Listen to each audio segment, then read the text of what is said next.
ಚಿಕ್ಕಬಳ್ಳಾಪುರ ಜಿಲ್ಲೆಯ ಶಾಸಕ ಎಸ್ಎನ್ ಸುಬ್ಬಾರೆಡ್ಡಿ ಅವರಿಗೆ ಸಚಿವ ಸ್ಥಾನ ಕೈತಪ್ಪಿದ ಹಿನ್ನೆಲೆಯಲ್ಲಿ ಕಾಂಗ್ರೆಸ್ ಕಾರ್ಯಕರ್ತರು ಹಾಗೂ ಅಭಿಮಾನಿಗಳ ಆಕ್ರೋಶ ಬುಧವಾರ ತೀವ್ರಗೊಂಡಿದೆ.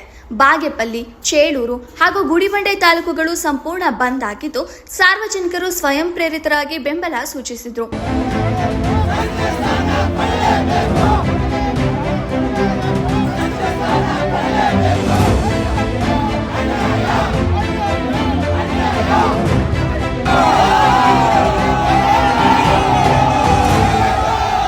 ಪ್ರತಿಭಟನಾಕಾರರು ರಸ್ತೆ ತಡೆ, ಧರಣಿ, ಅರಬೆತ್ತಲೆ ಮೆರವಣಿಗೆ ನಡೆಸಿ ಸರ್ಕಾರದ ವಿರುದ್ಧ ಆಕ್ರೋಶ ಹೊರಹಾಕಿದ್ರು. ಹಸಿ ಮೆಣಸಿನಕಾಯಿಯನ್ನೇ ತಿಂದು ವಿನೂತನ ರೀತಿಯಲ್ಲಿ ತಮ್ಮ ನೋವನ್ನ ವ್ಯಕ್ತಪಡಿಸಿದ್ರು.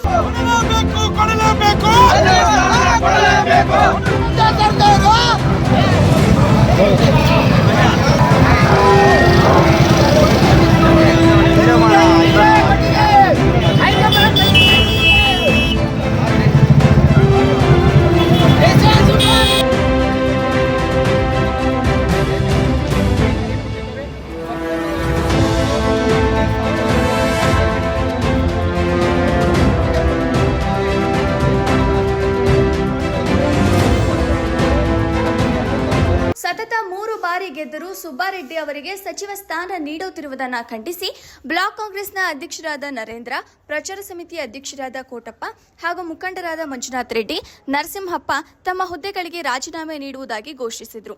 ಎಐಸಿಸಿ ಕೂಡಲೇ ಸೂಕ್ತ ನಿರ್ಧಾರ ಕೈಗೊಳ್ಳದಿದ್ದರೆ 2028ರ ಚುನಾವಣೆಯಲ್ಲಿ ಪಕ್ಷ ಹಿನ್ನಡೆ ಅನುಭವಿಸಲಿದೆ ಎಂದು ಎಚ್ಚರಿಸಿದರು. ವರದಿ ಸಲಾಹುದ್ದೀನ್, ಚಿಕ್ಕಬಳ್ಳಾಪುರ. ಸ್ವಾತಂತ್ರ್ಯ ಬಂದ ನಂತರ ಕೇವಲ 10 ವರ್ಷಗಳ ಕಾಲ ಎಲ್ಲ ಔದ್ಯೋಗಿಕ ಕೋಲಾರ ಜಿಲ್ಲೆಯಲ್ಲಿ ಎಲ್ಲ ಕ್ಷೇತ್ರಗಳು, ಆದರೆ ಬಾಗೇಪಲ್ಲಿ ಕ್ಷೇತ್ರಕ್ಕೆ ಸ್ವಾತಂತ್ರ್ಯ ಬಂದ ನಂತರ ಯಾವುದೇ ಅದರ ಜೊತೆಗೆ ಇಲ್ಲಿನ ನಮ್ಮ ಕ್ಷೇತ್ರದ ಸುಬ್ಬಾರೆಡ್ಡಿ ಅವರು ಪ್ರಪ್ರಥಮವಾಗಿ ಒಂದು ದಾಖಲೆಯನ್ನು ಮಾಡಿದ್ದಾರೆ. ಏನಂದರೆ ಸತತವಾಗಿ 3 ಬಾರಿ ಹ್ಯಾಟ್ರಿಕ್ ಆಗಿ ಯಾವುದೇ ಶಾಸಕ ಇತಿಹಾಸ ಅಂದರೆ ಸುಬ್ಬಾರೆಡ್ಡಿ ಅವರು ಬಂದ 2013 ಎಲ್ಲ ಚುನಾವಣೆಗಳು ಸತತವಾಗಿ ಗೆದ್ದಿದ್ದಾರೆ, ಮುಂದೆಯೂ ಕೂಡ ಗೆಲ್ತಾರೆ. ಆದರೆ ಅಂತಹ ಒಂದು ಪಕ್ಷದ ಸಂಘಟನೆಯನ್ನು ಮಾಡಿ ಇವತ್ತು ಜನರ ಮಾನಸಗಳಲ್ಲಿ ಸ್ಥಾಯಿಯಾಗಿರ್ತಕ್ಕಂಥ ಸಿದ್ದರಾಮಯ್ಯ ಸಂಪುಟದಲ್ಲೇ ಅವರಿಗೆ ಸಚಿವ ಸ್ಥಾನ ಸಿಗಬೇಕಾಗಿತ್ತು. ನಮ್ಮ ಶಾಸಕರು ಆವತ್ತೇ ಮುದುಕರಾಗಿದ್ದಕ್ಕೆ ನಮ್ಮ ಶಾಸಕರು ಅವತ್ತು ತಪ್ಪಿದ್ದು. ಆವತ್ತೇ ನಮ್ಮ ಶಾಸಕರು ಸ್ವಲ್ಪ ರಾಜಾರೋಗ್ಯವಾಗಿ ಮಾತಾಡಿದರೆ ನಮ್ಮ ಶಾಸಕರು ಮಂತ್ರಿ ಆಗ್ತಾ ಇದ್ರು. ನಮ್ಮ ಶಾಸಕರು ದೈವಭಕ್ತರು. ಆದ್ದರಿಂದ ದೇವರು ನಂಬ್ಕೊಂಡಿದ್ದೀನಿ ನಾನು ಹೇಳ್ಬಿಟ್ಟು ಈಗ ನಮ್ಮ ಸರ್ಕಾರ ಮೋಸ ಮಾಡಿದೆ. ಈಗ ಹೈಕಮಾಂಡ್ ಆಗಿರ್ಬೋದು, ಇವತ್ತು ರಾಜ್ಯ ಸರ್ಕಾರ ಆಗಿರ್ಬೋದು, CM ಆಗಿರ್ಬೋದು, FTCM ಆಗಿರ್ಬೋದು, ಹರಿಪ್ರಸಾದ್ ಅವರು ಆಗಿರ್ಬೋದು, ಯಾರೂ ಕೂಡ ನಮ್ಮ ಶಾಸಕರ ಪರಿಗಣನೆ ತಗೊಂಡಿಲ್ಲ. ನಮ್ಮ ಶಾಸಕರು ಸುಮಾರು 1 ವಾರಗಳ ಕಾಲ ಡೆಲ್ಲಿಯಲ್ಲೇ ಇದ್ದು ಎಲ್ಲರನ್ನು ಭೇಟಿ ಮಾಡಿ 100ಕ್ಕೆ 100 ನನಗೆ ಸಿಗುತ್ತೆ ಅಂತ ನಾವು ಭರವಸೆ ಇದ್ದಾರೆ. ಈಗ ಮೋಸ ಆಗಿದೆ. ಮುಂದಿನ ದಿನಗಳಲ್ಲಿ ಈಗಲೂ ಕೂಡ ಸಚಿವ ಸಂಪುಟದಲ್ಲಿ ಇನ್ನೂ ಖಾಲಿ ಇದೆ. ಅದರಲ್ಲೂ ನಮ್ಮ ಶಾಸಕರನ್ನು ಮಂತ್ರಿ ಮಾಡೋದಕ್ಕೆ ಅನುಕೂಲಗಳು ಇದ್ದಾವೆ, ಎಲ್ಲ ಎಲಿಜಿಬಲ್ಸು ಇದ್ದಾವೆ. ದಯಮಾಡಿ ಹೈಕಮಾಂಡು ಒಳ್ಳೆಯ ಮನಸ್ಸಿಂದ ನಮ್ಮ ಶಾಸಕರನ್ನು ಮಂತ್ರಿ ಮಾಡಬೇಕಂತೇಳಿ ನಾವು ಒತ್ತಾಯ ಮಾಡ್ತಾ ಇದ್ದೀವಿ. ಕಾಂಗ್ರೆಸ್ ಜಿಲ್ಲೆಯ ಕಾಂಗ್ರೆಸ್ ಪಕ್ಷದ ಎಲ್ಲ ಮುಖಂಡರು ಒಟ್ಟಾಗಿ ನಮ್ಮ ಜಿಲ್ಲೆಗೆ ಸುಬ್ಬಾರೆಡ್ಡಿ ಸಚಿವ ಸ್ಥಾನ ಸುಬ್ಬಾರೆಡ್ಡಿ ಅವರು ಹಲವಾರು ಬಾರಿ ಅವಕಾಶ ಪಡೆದುಕೊಂಡಿದ್ದಾರೆ. ಆದರೆ ಈ ಬಾರಿ ಅವರಿಗೆ ಕೊನೆ ಕೊಡ್ತಾರೆ ಅನ್ನೋ ನಂಬಿಕೆ ಸುಬ್ಬಾರೆಡ್ಡಿ ಅವರು ಕೂಡ ಇತ್ತು. ಕೊನೆ ಗಳಿಗೆಯವರು ಕೂಡ ಸುಬ್ಬಾರೆಡ್ಡಿ ಅವರು ಮಂತ್ರಿ ಆಗ್ತಾರೆ ಅನ್ನೋ ನಂಬಿಕೆಯನ್ನು. ಆದರೆ ಇವತ್ತು ಏಕಾಏಕಿ ಸುಬ್ಬಾರೆಡ್ಡಿ ಅವರನ್ನ ಕೈಬಿಟ್ಟಿರೋದು ತುಂಬ ಮನಸ್ಸಿಗೆ ನೋವಾಗಿದೆ. ಅದರ ಭಾಗವಾಗಿ ನಿನ್ನೆ ನಮ್ಮ ಕಾಂಗ್ರೆಸ್ ಪಕ್ಷದ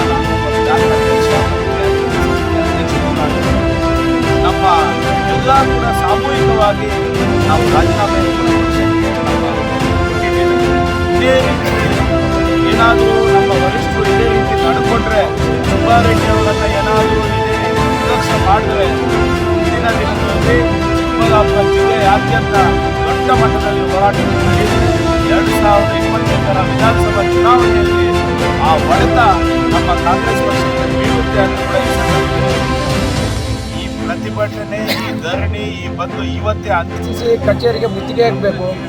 ಇನ್ನೂ ಆಗಲಿಲ್ಲ ಅಂದರೆ ವಿಧಾನಸೌಧಕ್ಕೆ ನಾವು ಬರ್ತೀವಿ, ನೀವೇ ಸರ್ಕಾರ ಇದೆಯಲ್ಲ ಕಾಂಗ್ರೆಸ್ ಸರ್ಕಾರ, ಡಿ.ಕೆ. ಶಿವಕುಮಾರ್ ಸಾಹೇಬ್ರೆ ನಮ್ಮನ್ನು ಗೋಲಿಬಾರ್ ಮಾಡು, ಇಲ್ಲದ್ರೆ ನಮ್ಮನ್ನು ಜೈಲಿಗೆ ಹಾಕು, ಅಲ್ಲಿವರೆಗೂ ನಾವು ಬಿಡುವುದಿಲ್ಲ ಅಂತ ಸಮಯದಲ್ಲಿ ಇಷ್ಟಪಡ್ತೀವಿ ಸರ್. ಗಂಟೆಯಿಂದ ಸಾಯಂಕಾಲ 6 ಗಂಟೆವರೆಗೂ ಸ್ವಯಂ ಪ್ರೇರಿತವಾಗಿ ನಮ್ಮ ಇವಾಗ ನಾವು ವ್ಯಾಪಾರಸ್ಥರು ಸೇರಿಕೊಂಡು ನಮ್ಮ ಎಲ್ಲ ಸಂಘಟನೆಗಳು, ಪ್ರತಿಭಟನೆ ಸಂಘಟನೆಗಳು ಸೇರಿಕೊಂಡು, ರೈತರು ಸೇರಿಕೊಂಡು ಇವಾಗ ನಾವು ಸ್ವಯಂ ಪ್ರೇರಿತವಾಗಿ ಬಾಗಿನ ಮೇಲೆ ನೆಮ್ಮದಿಯಾಗಿ ಶಾಂತಿಯುತವಾಗಿ ಧರಿಸಬೇಕಂತ ಮಾಡ್ತಾ ಇದ್ದೀವಿ. ನೋಡಲು ಇದಕ್ಕೆ ಎಲ್ಲ ನಮ್ಮ ಕ್ಷೇತ್ರದ ಪೂರ್ತಿ ಜನರ ಒಂದು ಬೆಂಬಲದೊಂದಿಗೆ ಒಂದು ಧರಣಿಯನ್ನು ಯಶಸ್ವಿ ಮಾಡ್ತಾ ಇದ್ದೀವಿ. ನಾವು ಇದನ್ನು ಗಮನದಲ್ಲಿ ಇಟ್ಕೋಬೇಕು. ಇವತ್ತು ಮೊದಲನೇ ಹಂತವಾಗಿ ನಾವು ಧರಣಿಯನ್ನು ಮಾಡ್ತಾ ಇದ್ದೀವಿ. 2ನೇ ಹಂತವಾಗಿ KPCC ಕಚೇರಿಗೆ ಬರ್ತೀವಿ. 3ನೇ ಹಂತವಾಗಿ ಏನಾದರೂ ಆಗಲಿ ನಮ್ಮ ಶಾಸಕರಿಗೆ ಸಚಿವರನ್ನು ಕೊಡುವವರೆಗೂ ನಿಮ್ಮನ್ನು ಬಿಡುವುದಿಲ್ಲ ಅಂತ ಈ ಸಮಯದಲ್ಲಿ ಚರ್ಚೆ ನಿಮ್ಮ ಹೆಸರು ನರಸಿಂಹಪ್ಪ, ಮಾಜಿ ಜಿಲ್ಲಾ ಪಂಚಾಯತ್ ಸದಸ್ಯರು, ಕಾಂಗ್ರೆಸ್ ಕಮಿಟಿ ಸದಸ್ಯರು. ಓಕೆ.